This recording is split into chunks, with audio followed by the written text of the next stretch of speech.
We are moving on into our next session here. We got a quick 15-minute Q&A to discuss esports. It got a lot of attention this morning. You heard it from David Hill. You heard it from a couple of speakers on our opening panel to begin the day.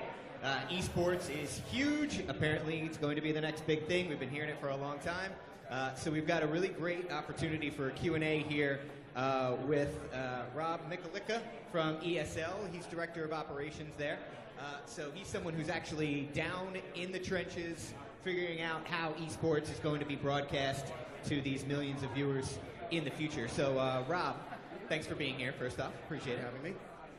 We would like to ask, what exactly is your title entail? So you've got a bit of a television background, and you're coming in to help make esports a little bit more consumable to the average television viewer, or the average fan, as you would say. So what does that entail? What does your job mean at this point?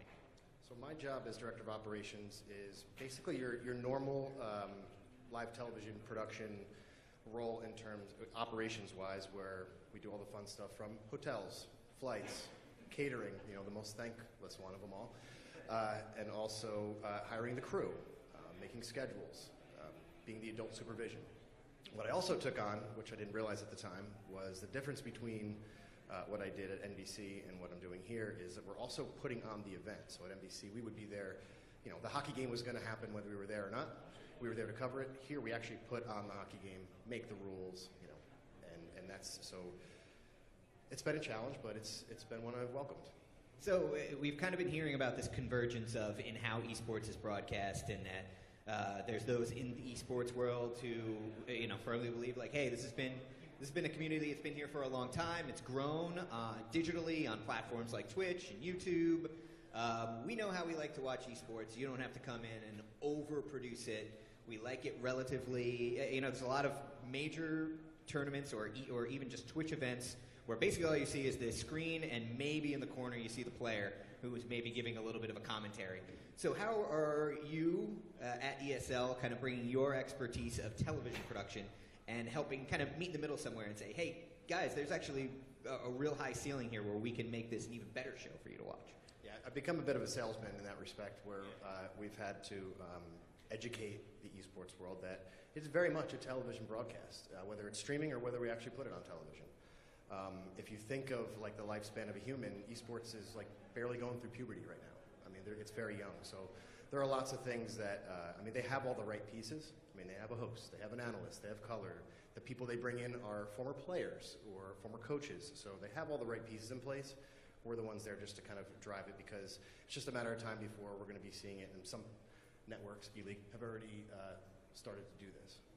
So what have you learned along the way? Obviously, you come with your broadcast experience, and you say, hey, guys, we got to be able to tell a complete story, camera angles here, how to weave in more sponsor integration, things like that. But what have you learned in your time? What's opened your eyes in esports into how maybe storytelling can be different for a different fan base like that?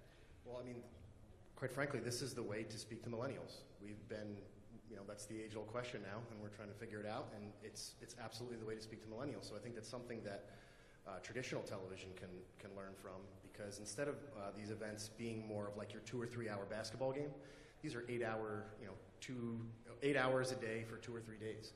So they put it, I would consider it more of like a rock concert meets the Super Bowl, which is what they do, and that's what they want.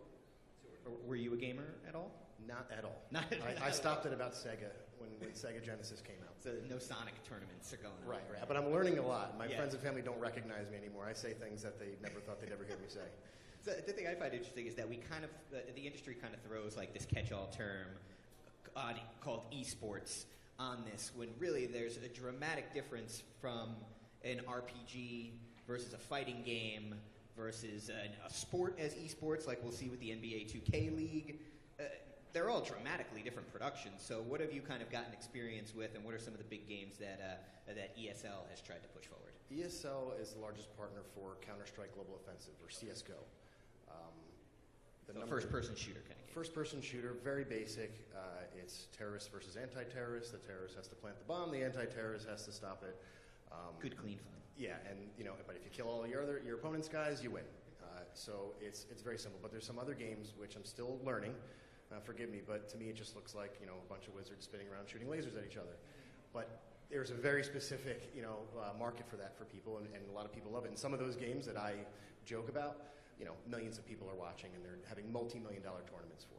Now, I feel like we even have these conversations with regular sports. Like if you talk to like Sam Flood at NBC, an old colleague of yours, he'll say, "Hey, you know, we've got the NHL, and we want you should try to strike this balance between serving the hardcore fan but welcoming the casual viewer." And esports has attempted to do some of that. You know, in some of those very advanced RPG games, you look at the screen and there's just so much data and information, and there's a lot going on. They've started to strip some of that stuff out, simplify it a little bit. Is there value in doing that? Where do you find the pendulum on the really serve the hardcore fan versus guys, we got to welcome in the newbies a little bit, if you will? I believe it's both are important. There are definitely fans that want to watch 12 hours of their game. And somebody like me, that's not my thing. So I think there's a market for both. But the key thing to remember is that hardcore fan that wants to watch that 12 hours will watch it whether we give them 12 hours or whether we give them 4 hours. They're going to be there no matter what. It's how you get the new people in, how you get their girlfriends, how do you get their mothers and fathers to do it. You know, that's who we need. We want to reach everybody. So what would you say, in your opinion, as you're kind of learning these? What makes a good esport, in your opinion? Because, I mean, there's just because a game is fun to play doesn't mean it's necessarily inherently watchable. So, and I'm sure there's a lot of games who have grappled with that, tried to be an esport, and it's like, well, you're not really you're a great game, but you're not an esport. So what's the characteristics, or what are some of the games that you've found actually make for good watchability? So I've done some research on this, and forgive me, I'm going to use my phone, because I've had long talks using this giant. Yeah, yours is bigger. So I've had lots of talks with the people in the communities that I've been working with recently, and they brought up some really, really good points. And the first one is that you really have to understand that it's all about the community. So no game has been designed specifically for esports. It happened. It was a happy accident. It was really about very grassroots movement where people came together, started in garages and went to like bingo halls, then went to ballrooms, then next thing you know, they're in the Javits Center. And a good example is EVO, which just took place in Vegas last week, where 100,000 people watched a Street Fighter tournament, a Smash Brothers tournament, which had literally zero support from Nintendo. It was just the community that came out and did it. So to me, that's the core of what a good esport is. But there's a couple others. One is like accessibility. You can't really expect a game to be an esport if the computer that's required to run it has to launch like satellites for NASA. You know, so it has to be something that people that kids or adults alike can easily have, like a console or a PC that it's less than $10,000. The other one is playability. It's got to be fun.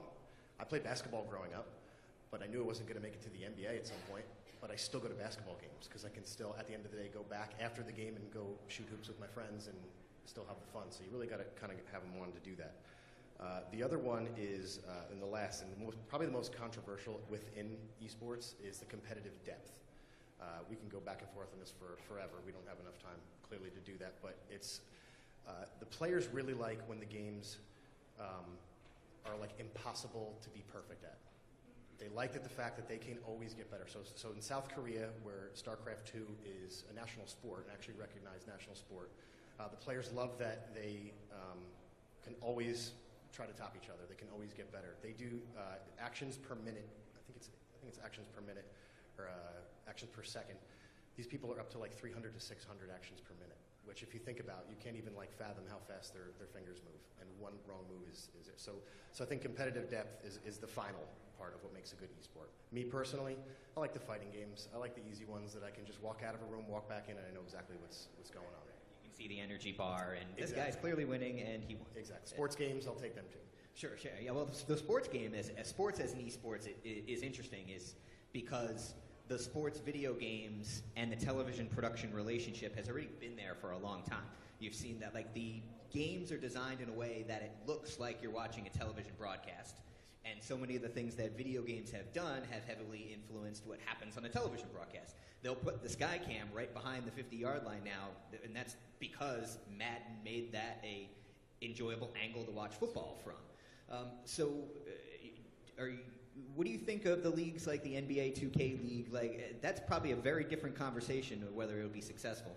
Will someone want to watch someone be LeBron James as opposed to just watch LeBron James play basketball? I mean, what's kind of the balance there? I know it's a little bit different game that you guys at ESL might not have a lot of experience with, but I don't know. What are your kind of general thoughts on it? Well, we do the Madden games. Oh, okay. And with Madden, actually, an interesting thing that they did was they made it. They do something called the Ultimate Team, where you draft guys from there. So you might see like Ron Gronkowski at fullback, for a game, or you'll have Michael Vick throwing to Randy Moss and things like that. And the numbers over the course of the Madden 17 season last year went up for every event.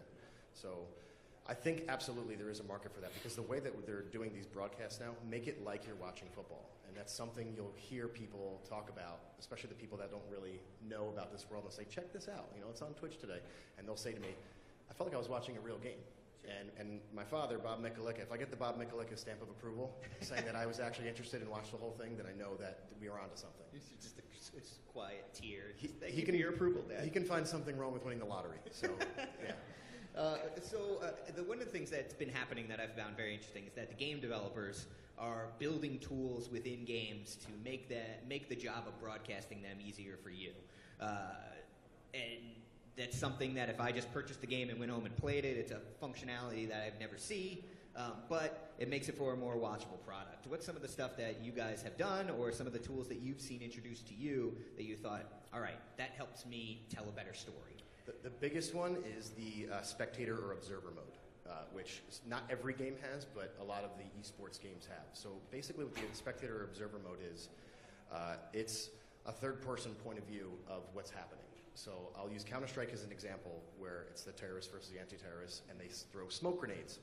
Well, through the smoke grenade, the spectator will see the outline of the enemy behind that smoke. So my first time in the control room, I'm going, why isn't he shooting him? He's right there.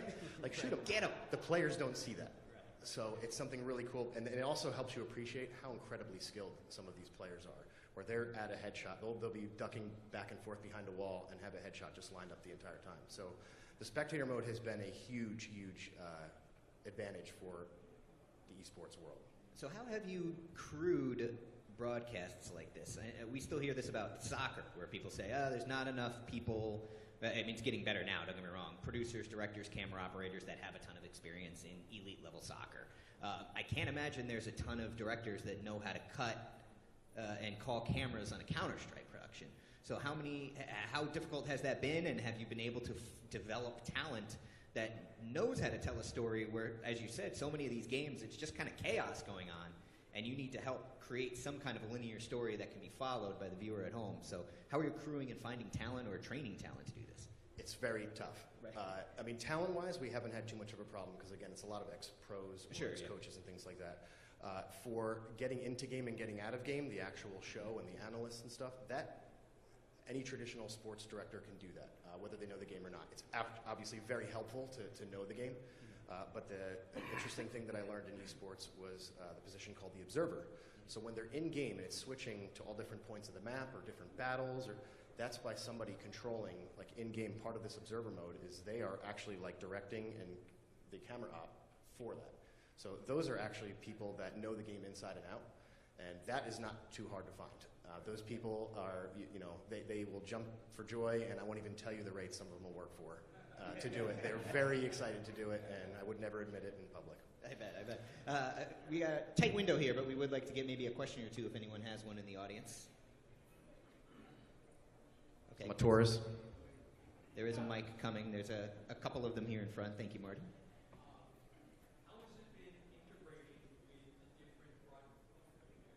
How has it been integrating with the different broadcast networks, whether it's the NFL Network with Madden or, I know FIFA was on ESPN and things like that. How's it been integrating with the actual linear network people regarding esports? It hasn't been as hard as I thought it might be. It's actually nice it's always good to come home, if you will, and see some old friends and, talk TV with people. But they've been very good, and they're also very interested in it, so they're very open-minded. So once I kind of walk them through what we're doing, they understand that we're crawling right now. We're about to learn to walk, and we're getting there. So I would say it's, I don't want to say seamless, But even like trying out new technologies, they've been very supportive, very great, and I'll definitely give a little tip of the cap to the NFL Network, who we worked with a lot last year, who was a fantastic partner. Did you still have a question, ma'am, in the front? No? She passes. All right, so lastly, it's been a lot of hype, people talking about how big this is going to be and how big it already is. But in the way that we look at things from a traditional broadcast standpoint and seeing this, really become a massive production that maybe does get, regular viewers in the way that it might be packaged that we would face traditional sports. When you say we're still in the infancy, can you lay out any kind of, I feel confident that in 2 years we're going to be here, 5 years we're going to be here. What's kind of the roadmap look like for ESL as far as what your expectations of what this can actually be as a sports television business, for lack of a better term? We have very high expectations. Okay. Currently there are about 2.2 billion gamers. It doesn't necessarily mean they're all esports people, but they're all in the market. We have to treat it that way. By 2020, they expect it to go to 3 billion. So it's there. It's for the taking. Everyone's kind of wandering around now, wondering what the next big thing to do. But we have some plans. And again, I think doing it as more of a traditional television broadcast is absolutely the way to go. Because there's also places like the Netflixes or the Hulus or they're all chomping at the bit to get programming. So it may not necessarily be live stuff. It could be stuff that, people, I heard them talk about binge watching before. There could be something where somebody wants to binge watch over a weekend, all the last Counterstrike tournaments of the last couple of years. So that's all there, and we're fully ready to go. And we're bringing a lot of industry professionals in to help us do that. Okay. So we're reaching across the aisle and going to all different networks. And I think that's what's going to be to drive us to the next step. All right, Rob, I wish I could talk to you for another hour about this stuff, but we only have Let's go to 15 the minutes. bar. We appreciate you coming by. Everyone give Rob a round of applause. Thanks for joining us. Thank you, everyone.